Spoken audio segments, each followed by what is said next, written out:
온라인에서 악플 하나 때문에 기분이 상하거나 누군가의 험한 말 한마디에 하루 종일 기분이 망가진 적 다들 한 번쯤 있으실 겁니다. 만약 이런 모든 부정적인 공격을 마치 뚫리지 않는 방패처럼 막아낼 수 있는 고대의 마음 치트키가 존재한다면 어떠시겠어요? 오늘은 단순히 그냥 웃어넘기세요. 같은 피상적인 긍정주의에 대해 이야기하려는 것이 아닙니다. 저희는 로마 황제들과 검투사들의 철학, 바로 스토아 철학에 대해 이야기할 겁니다. 그리고 약속컨대 여러분은 어떤 비난이나 공격도 오히려 자신의 힘으로 만드는 방법을 알게 되실 겁니다. 철학이라는 단어에 너무 겁먹지 마세요. 스토아 철학은 지루한 강연이 아니라 2000여 년 전 고대 그리스와 로마에서 만들어진 삶의 실용적인 사용 설명서와 같습니다. 이 철학의 대표적인 인물로는 황제 마르쿠스 아우렐리우스, 황제의 조언자 세네카, 그리고 노예 출신 에픽테투스가 있습니다.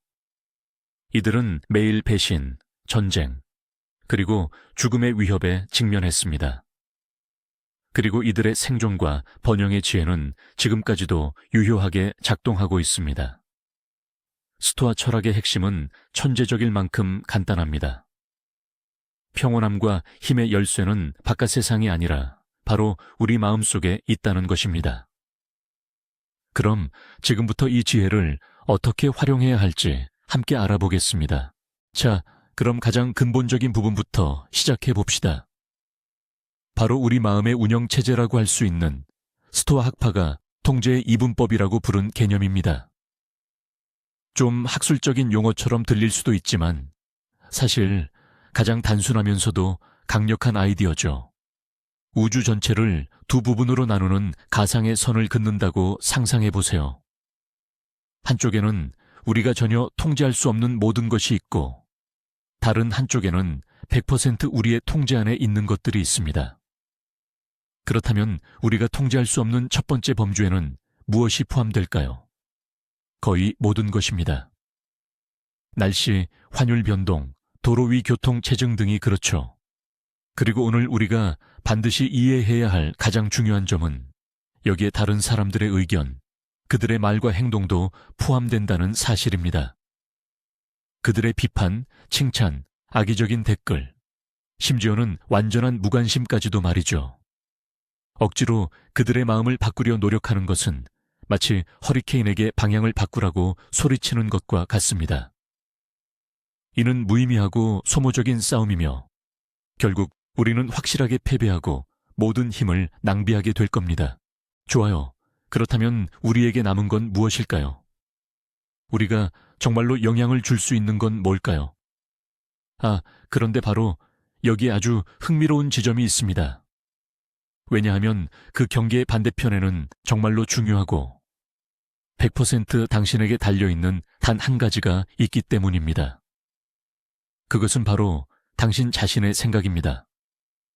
벌어지는 일에 대한 당신의 판단, 그리고 그 사건들에 대한 당신의 반응 말이죠. 한번 잘 생각해 보세요. 아무도 당신의 머릿속으로 들어와 당신을 억지로 기분 상하게 할 수는 없습니다. 당신의 암묵적인 동의 없이는 아무도 당신의 마음에 분노나 슬픔을 강제로 심을 수 없습니다.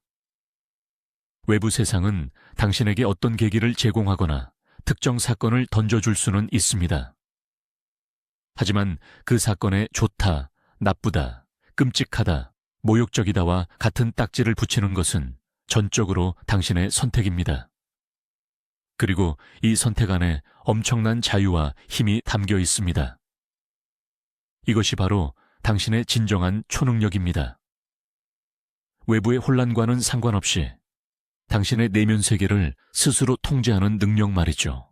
자, 그럼 우리가 지금 당장 해야 할 첫 번째 실질적인 단계는 우리가 통제할 수 없는 일에 더 이상 소중한 에너지와 시간을 의식적으로 쏟지 않는 것입니다. 여러분의 에너지를 제한된 자원, 마치 휴대폰 배터리 잔량처럼 상상해 보세요. 교통체증에 화를 내거나 남이 던지는 불편한 시선에 신경 쓰거나 인터넷에서 몇 시간 동안 논쟁을 벌일 때마다 여러분은 그 에너지를 헛되이 소모하고 있는 것과 같습니다. 구체적인 예를 들어볼까요? 누군가 SNS에 여러분에게 악의적이고 불공정한 댓글을 단다고 가정해 보세요. 그 댓글 자체는 그저 화면에 떠 있는 픽셀들의 조합일 뿐입니다. 창밖 빗소리처럼 그저 외적인 사실일 뿐이죠. 그것은 여러분과 무관하게 존재합니다. 여러분은 그 사람의 머릿속에서 그 댓글을 지울 수도 없고 그 사람이 다르게 생각하도록 강요할 수도 없습니다. 이것은 여러분의 통제 밖에 있는 일입니다. 하지만 그 다음에 일어나는 일은 온전히 여러분의 책임 영역입니다. 그리고 이어지는 일은 이렇습니다. 어떤 댓글이 달렸을 때 그 사건과 그에 대한 당신의 반응 사이에는 항상 아주 짧은 틈이 있습니다. 찰나의 순간이죠. 대부분의 사람들은 이 짧은 틈을 무의식적으로 지나치며 순식간에 불쾌감, 분노 혹은 방어적인 태도로 반응하곤 합니다. 그들은 자신에게 선택권이 있었다는 것조차 모릅니다. 하지만 스토아 학파는 우리에게 이 찰나의 순간을 늘리라고 가르칩니다. 그 미세한 순간을 의식적인 시간으로 바꾸는 것이죠. 그 순간 우리는 잠시 멈춰서서 스스로에게 질문해야 합니다. 이것이 내 통제에 있는가, 아닌가? 댓글 자체는 우리의 통제 밖에 있지만 그에 대한 우리의 반응은 분명히 우리 안에 있습니다. 그리고 바로 그 순간 당신은 불쾌함을 느끼지 않기로 선택할 수 있습니다. 화를 내지 않기로 선택할 수 있죠. 나아가 그 말을 그저 의미 없는 소음으로 여기기로 결정할 수도 있습니다. 이것은 감정을 억압하는 것이 아니라 애초에 불필요한 감정을 스스로 만들어내지 않기로 결정하는 과정입니다. 스토아 철학의 핵심 사상 중 하나로 에픽테토스가 일찍이 주장했던 바에 따르면 인간을 괴롭히는 것은 사물 그 자체가 아니라 그 사물에 대한 우리의 관념 생각이다 라고 합니다. 이 말에 담긴 깊이를 한번 헤아려 보세요. 여러분에게 상처를 주는 것은 모욕 그 자체가 아닙니다. 여러분을 괴롭게 하는 것은 바로 여러분 자신의 내면적인 판단입니다. 예를 들어, 이건 불공평해. 내가 모욕당했어. 내 평판이 위험해. 와 같은 생각들이죠.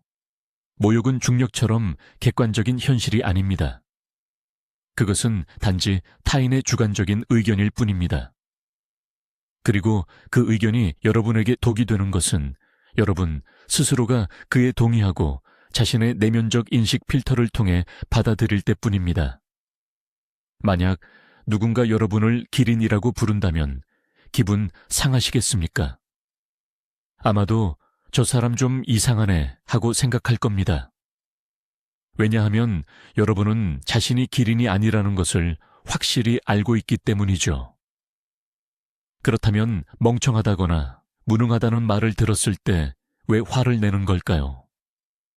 그것은 마음 깊은 곳에 혹시 그런 건 아닐까 하는 의심의 씨앗이 자리 잡고 있기 때문입니다. 진정한 스토아 철학자는 어떤 모욕이든 당신은 기린이다 라는 말처럼 자신과는 아무런 상관없는 정보로 취급합니다. 강력한 비유를 들어보겠습니다. 여러분의 마음이 난공불락의 요새라고 상상해 보세요. 그곳은 여러분 내면의 평온을 지키는 견고한 성체입니다. 주변에 폭풍우가 몰아치고 적군이 성벽 아래에서 모욕적인 외침을 쏟아내며 소문과 비판이라는 불화살을 날릴지라도 하지만 그 누구도 단 한 명도 여러분의 개인적인 허락 없이는 이 요새 안으로 들어올 수 없습니다. 여러분이 부정적인 것에 감정적으로 반응할 때마다 여러분은 사실상 스스로 도개교를 내리고 문을 열어 적에게 이렇게 소리치는 것과 같습니다. 환영합니다. 편히 쉬세요. 여기가 바로 제 자존감이 훤히 보이는 방입니다. 여러분 스스로 타인의 말에 여러분의 내면 세계를 지배할 힘을 주는 셈입니다. 스토아 철학은 우리에게 요새의 문을 굳게 닫으라고 가르칩니다. 성벽이 견고하고 적군이 무력하다는 것을 아는 성주의 평온함으로 외부에서 일어나는 모든 일을 지켜보라고 말이죠. 매일 활용할 수 있는 또 하나의 실용적인 방법은 감정적인 판단과 순수한 사실을 분리하는 것입니다. 우리 뇌는 상황을 과장하고 드라마틱하게 만드는 것을 좋아합니다. 단순한 사건에 온갖 감정적인 꼬리표를 덕지덕지 붙이죠. 예를 들어 상사가 프로젝트 논의 중에 언성을 높였다라고 생각하는 대신 우리 뇌는 상사가 날 싫어해. 모든 사람 앞에서 나를 망신 줬어. 난 곧 해고될 거야. 라고 외치는 식이죠. 하지만 스토아 철학자는 외과의사처럼 이 모든 감정적인 군더더기들을 조심스럽게 잘라냅니다. 그는 자기 자신에게 상황을 최대한 건조하고 객관적으로 표현하도록 훈련시킵니다. 그가 나를 모욕했어. 대신 그 사람이 언성을 높여 특정 말들을 했다와 같이 말이죠. 극적인 감정의 온도가 얼마나 낮아졌는지 느껴지시나요? 평가적인 판단을 걷어내면 문제는 종종 그저 단순한 사실만 남게 됩니다. 그리고 그 단순한 사실은 차분하게 다루거나 아니면 그냥 무시해버릴 수도 있는 것이죠. 그렇다면 만약 비판이 정당하다고 느껴지고 정말 마음에 와닿는다면 어떻게 해야 할까요? 만약 당신의 실제 단점을 지적받는다면요. 이때 스토아 철학의 접근 방식은 특히 탁월합니다. 현명한 스토아 철학자는 자기 자신에게 두 가지 간단한 질문을 던질 것입니다. 첫 번째 질문은 이겁니다. 지금 나에게 하는 말이 사실인가? 만약 대답이 네, 사실입니다. 제가 정말 여기서 실수했습니다. 라면 도대체 무슨 불쾌감을 느낄 수 있겠습니까? 당신은 방금 공짜 서비스를 받은 겁니다. 마치 비디오 게임처럼 당신의 약점이 밝혀진 셈입니다. 이 소식을 전해준 전달자에게 화를 내는 대신 그에게 고마움을 표하고 정보를 숙지하며 개선해 나가는 데 힘써야 합니다. 진실된 비판에 불쾌감을 느끼는 것은 마치 거울이 당신의 더러운 얼굴을 보여준다고 화내는 것과 같습니다. 거울은 잘못이 없습니다. 그저 가서 얼굴을 씻으면 될 일입니다. 만약 어떤 비판에 대해 이게 정말 사실인가 라고 물었을 때 그 답이 단호한 아니오라면, 만약 그 비판이 완전히 불공정하고 터무니없으며 아무런 근거도 없다면, 그때 스토아 철학자는 자신에게 두 번째 질문을 던집니다. 내가 왜 그런 일에 감정적으로 동요해야 하는가? 만약 어떤 사람이 당신에게 다가와서 거품을 물고 지구가 평평하다고 이 더하기 2는 5라고 주장한다면 당신은 어떻게 반응할까요? 아마도 당신은 그냥 어깨를 으쓱하고 자리를 뜰 것입니다. 그 사람과 격렬하게 논쟁하며 자신의 옳음을 증명하려 들거나 그의 착각 때문에 하루 종일 마음을 졸이지는 않을 것입니다. 당신은 그것이 그의 실수이고 그의 문제이며 현실에 대한 그의 왜곡된 인식임을 분명히 이해할 테니까요. 그런데 왜 우리는 누군가 우리에 대해 똑같이 잘못된 의견을 말하면 그렇게 격렬하게 반응하는 걸까요? 스토아 철학자에게 허위 비판은 그저 소음에 불과합니다. 마치 타인의 프로그램에 생긴 오류와 같아서 자신의 내면 시스템과는 아무런 관련이 없는 것이죠. 자, 이제 가장 흔하면서도 위험한 오해를 하나 풀어볼까요? 많은 사람들은 스토아 철학자들을 마치 돌처럼 무감각하고 모든 감정을 억누르는 로봇 같은 존재로 생각합니다. 하지만 이것은 완전히 틀린 생각입니다. 사실 스토아주의는 감정을 없애는 것이 아니라 감정을 현명하게 관리하는 것을 이야기합니다. 마르쿠스 아우렐리우스, 세네카 같은 인물들도 우리와 같은 살아있는 사람이었습니다. 그들 또한 분노, 두려움, 실망 같은 감정들을 경험했습니다. 하지만 핵심적인 차이점은 그들이 이러한 감정들이 자신들의 통제권을 빼앗도록 내버려 두지 않았다는 것입니다. 그들은 감정을 마치 손님처럼 대했습니다. 분노라는 손님이 찾아왔다고 가정해 봅시다. 스토아 철학자는 이렇게 말했을 겁니다. 아, 안녕, 분노. 네가 왔구나. 저기 구석에 앉아 있어도 좋아. 하지만 여기서 명령하는 건 나야. 그들은 자신의 내면이라는 집의 주인이었고 일시적인 감정의 노예가 아니었습니다. 스토아 철학자의 목표는 무감각해지는 것이 아니라 원래의 그리스어 의미에서의 아파테ia 상태에 도달하는 것이었습니다. 즉, 격정으로부터의 자유, 통제 불가능하고 비이성적인 반응으로부터의 자유를 의미합니다. 자, 여기 여러분의 정신 건강을 위한 또 하나의 훌륭한 기법이 있습니다.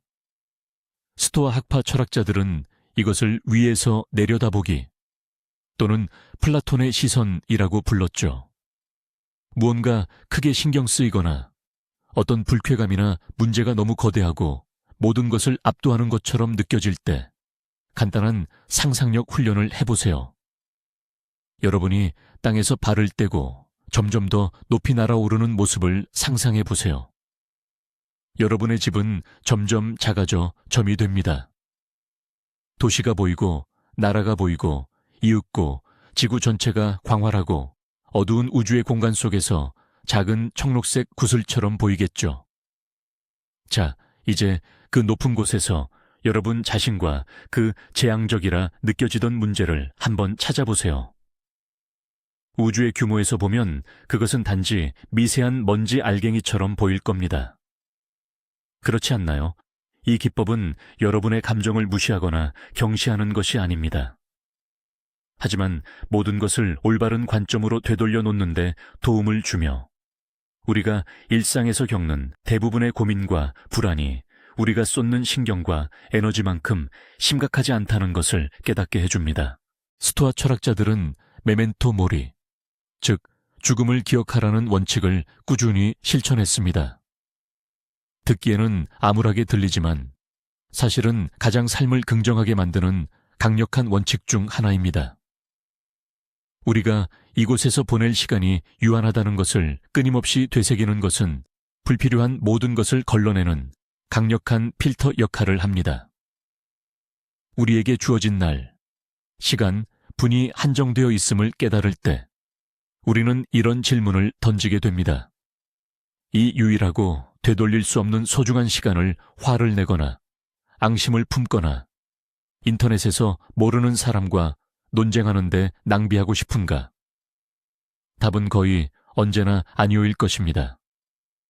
마르쿠스 아우렐리우스는 그의 일기에 이렇게 썼습니다.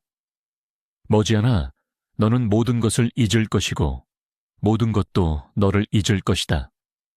이것은 우울한 생각이 아니라 오히려 우리를 자유롭게 해주는 생각입니다. 이 생각은 모든 불필요한 껍데기를 벗겨내고 지금 여기에서 진정으로 중요한 것에 집중하게 만듭니다. 자, 여기 겉보기에는 역설적인 또 다른 도구가 있습니다. 바로 프레메디타치오 말로룸 피레메디타치오 마로룸인데 이는 악을 미리 생각하는 연습 또는 부정적 시각화라고 번역할 수 있습니다. 긍정적인 생각만 하라고 권하는 현대 대중 심리학과는 달리 스토아 학파는 정반대로 하라고 조언했습니다. 그들은 매일 아침 몇 분 정도 시간을 내어 모든 일이 잘못될 수도 있다고 상상해보라고 권했습니다. 예를 들어 오늘 부당하게 비판받을 수도 있고 교통체증에 갇힐 수도 있으며 심지어 가까운 사람이 당신을 실망시킬 수도 있다고 말입니다. 이 연습의 목적은 우울증에 빠지는 것이 아니라 마음을 준비시키는 것입니다. 첫째, 만약 이런 일들이 실제로 일어난다면 당신은 더 이상 당황하지 않을 것입니다. 이미 마음의 준비가 되어 있을 테니까요. 둘째, 그리고 이것이 핵심인데 만약 아무 일도 일어나지 않는다면 당신은 평범한 하루에 대해 엄청난 안도감과 감사함을 느끼게 될 것입니다. 이전에 당연하게 여겼던 사소한 것들까지도 소중하게 여기게 될 것입니다. 자, 이제 우리의 궁극적인 목표에 대해 이야기해 볼까요? 우리는 대체 어디로 향하고 있는 걸까요? 현대사회는 행복이 외부적인 성취에 있다고 우리를 설득합니다. 소셜미디어의 좋아요, 높은 직위, 값비싼 자동차, 그리고 타인의 인정처럼 말이죠. 우리는 끊임없이 이런 외부적인 성취를 쫓아갑니다. 그리고 바로 이 추구가 우리를 취약하게 만들죠. 왜냐하면 이 모든 것은 언제든 우리에게서 빼앗길 수 있기 때문입니다. 하지만 스토아 학파는 이렇게 말했습니다. 잃을 수 없고 온전히 자신에게 달려있는 유일한 진정한 선은 바로 덕이라고요. 즉, 좋은 사람이 되려는 노력 말입니다. 지혜롭고 정의롭고 용기 있고 자신의 욕망에 절제하는 것이죠. 여러분의 주된 초점이 외부의 인정을 얻는 것에서 내면의 인격을 발전시키는 것으로 바뀔 때 비판과 부정적인 시선은 그저 힘을 잃게 됩니다. 자신이 올바르게 행동하고 있다는 것을 안다면 다른 사람들이 뭐라고 하든 무슨 상관이 있겠습니까? 이러한 집중의 전환은 정말 판도를 바꾸는 일입니다. 결과가 아닌 자신의 행동에 온전히 몰두할 때 당신은 놀라운 평온함을 얻게 됩니다. 활 쏘는 궁수를 한번 상상해 보세요. 당신의 임무는 최선을 다하는 것입니다. 올바른 자세를 취하고 시위를 당기고 목표를 겨냥하고 바람의 세기를 고려하여 부드럽게 화살을 놓는 것. 이 모든 과정은 당신의 통제에 있습니다. 하지만 화살이 활을 떠나는 순간부터 그 이후의 운명은 더 이상 당신의 소관이 아닙니다. 갑작스러운 돌풍이 화살을 궤도에서 벗어나게 할 수도 있고 관역이 넘어질 수도 있죠. 이것들은 모두 당신의 통제 밖의 일입니다. 인생도 마찬가지입니다. 당신의 역할은 당신이 할 수 있는 모든 것을 최대한 훌륭하게 해내는 것입니다. 누군가 고맙다고 말해주든, 당신의 노력을 인정해주든, 혹은 당신의 노고가 원하는 결과를 가져오든 말든, 이 모든 것은 부차적인 문제입니다. 자신의 의무를 다하는 순간, 당신은 외부적인 성과와는 상관없이 이미 승리한 것입니다. 마음속 깊이 자리 잡은 상처, 즉 분노에 대해 이야기해 볼까요? 우리가 깊은 상처를 받았을 때 그 아픔을 간직하고 부당한 말이나 행동들을 머릿속에서 끊임없이 되뇌며 곱씹는 것은 어쩌면 자연스러운 일일지도 모릅니다. 우리는 그렇게 함으로써 상대방에게 복수하거나 벌 주고 있다고 착각하기도 합니다. 하지만 스토아 철학자들은 이것이 얼마나 파괴적인지 명확히 이해하고 있었습니다. 분노를 뜨겁게 다궈진 숯덩이라고 상상해 봅시다. 당신은 언젠가 적에게 던지기 위해 그 숯덩이를 손에 쥐고 있습니다. 하지만 그 순간을 기다리는 동안 누가 화상을 입을까요? 오직 당신 자신뿐입니다. 세네카는 이렇게 말했습니다. 분노는 그것을 담고 있는 그릇에 더 많은 해를 끼칠 뿐, 정작 쏟아부을 상대에게는 큰 피해를 주지 못하는 산과 같다. 스토아 철학의 관점에서 용서는 무엇보다도 자기 자신을 위한 이기적인 자기 돌봄의 행위입니다. 용서는 상대방의 잘못된 행동을 정당화하는 것이 아닙니다. 그저 당신의 주먹을 펴고 더 이상 당신의 마음을 태우지 못하게 그 뜨거운 숯덩이를 버리는 행위입니다. 당신은 그렇게 함으로써 당신 자신을 해방시키는 것입니다. 실제 삶의 어려움과 역경에 맞서 정신을 단련하기 위해 스토아 철학자들은 오늘날 자발적 불편이라고 부를 만한 것을 적극적으로 실천했습니다. 그들은 끊임없이 편안함에 길들여진 정신은 나약해져서 사소한 어려움에도 지나치게 두려워하게 된다는 것을 알았던 거죠. 그래서 그들은 의식적으로 그리고 꾸준히 스스로에게 작고 통제 가능한 불편함을 만들어냈습니다. 그렇다면 현대 사회에서 이것은 어떤 모습일까요? 택시를 타는 대신 비를 맞으며 걸어보세요. 차가운 물로 샤워를 해보세요. 하루 동안 휴대폰이나 인터넷 없이 지내보세요. 바닥에서 잠을 자보는 것도 좋습니다. 이러한 연습의 목적은 고통을 즐기는 마조이즘에 빠지는 것이 아니라 자신의 정신에게 직접 나는 이걸 견딜 수 있어. 불쾌하긴 하지만 죽을 만큼은 아니야 라고 증명해 보이는 것입니다. 이런 훈련을 거치고 나면 실제 삶에서 닥치는 문제들도 더 이상 그렇게 두렵지 않게 됩니다. 당신에게는 어떤 어려움이 와도 버틸 수 있는 내적인 강인함이 있다는 것을 깨닫게 될 테니까요. 이제 주변 환경 관리에 대해 이야기해 볼 차례입니다. 우리는 이미 내면의 요새를 지키는 것에 대해 이야기했지만 어떤 요새든 튼튼한 외부 방어선이 필요하죠. 스토아 학파는 당신의 삶에 어떤 정보와 사람들을 들일지 신중하게 선택해야 한다고 말했습니다. 만약 누군가와의 만남이 당신을 끊임없이 지치게 하거나 화나게 하거나 불안하게 만든다면 그 관계를 제한하는 것이 현명할 수 있습니다. 이것은 당신과 의견이 다른 모든 사람을 피해야 한다는 뜻은 아닙니다. 하지만 만약 어떤 사람이 그저 불평, 뒷담화, 부정적인 기운을 끊임없이 뿜어내는 움직이는 불평 제조기와 같다면 그 사람과의 교류는 우산 없이 폭우 속에서 마르려 애쓰는 것과 같습니다. 자신의 시간과 마음의 공간을 지키세요. 뉴스피드와 구독 목록을 걸러내세요. 당신의 주의력은 가장 소중한 자원입니다.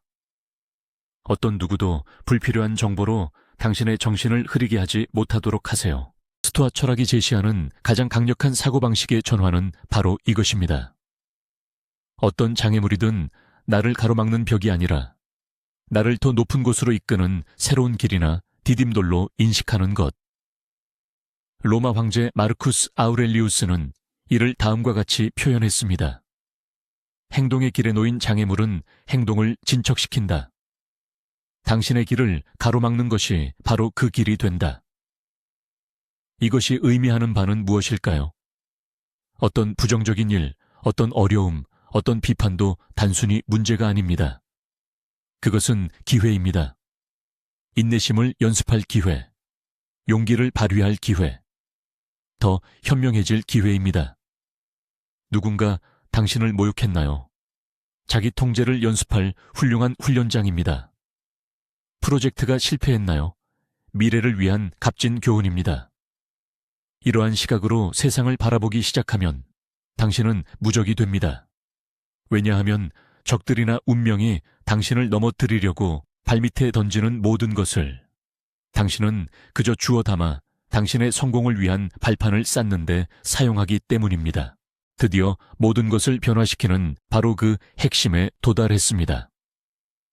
수년간 우리는 주변 세상을 바꾸고 사람들을 더 친절하게 만들며 상황이 우리에게 유리하게 돌아가게 만드는 것이 우리의 주된 임무라고 착각하며 살아왔습니다. 마치 돈키호테처럼 헛된 풍차와 싸우고 있었던 거죠. 하지만 스토아 철학의 가장 큰 비밀이자 진정한 초능력은 놀라운 진실에 있습니다. 외부의 어떤 것도 바꿀 필요가 없다는 것이죠. 오직 바꿔야 할 것은 바로 당신의 태도뿐입니다. 누구도 그 어떤 것도 당신의 허락 없이는 당신의 마음에 해를 끼칠 수 없다는 사실을 깨닫는 순간 당신은 진정으로 무적의 존재가 됩니다. 모욕은 그저 소음이 되고 실패는 교훈이 되며 비극은 인격을 시험하는 과정이 됩니다. 이것이야말로 진정한 승리입니다. 타인이 아닌 오직 의미 있는 유일한 적, 즉 스스로 통제하지 못하는 반응들에 대한 승리 말입니다. 요컨대 한 가지 분명한 사실은 당신에게 날아오는 것은 막을 수 없지만 그것이 당신에게 닿을지 말지는 언제나 당신의 선택이라는 것입니다. 당신의 내면의 요새는 당신이 스스로 문을 열지 않는 한 결코 함락되지 않습니다. 끝까지 시청해 주셔서 감사합니다. 만약 이 영상이 여러분에게 생각할 거리를 주었거나 유용한 도구를 하나라도 제공했다면 좋아요를 누르고 채널을 구독하여 새로운 영상들을 놓치지 마세요. 이제 여러분께 질문이 있습니다. 여러분, 개인적으로 가장 무시하기 어려운 부정적인 것은 무엇인가요? 가까운 사람들의 비판, 온라인상의 낯선 사람들의 공격, 아니면 자기 자신을 향한 비판적인 생각인가요? 댓글로 알려주세요. 함께 이야기해 봅시다.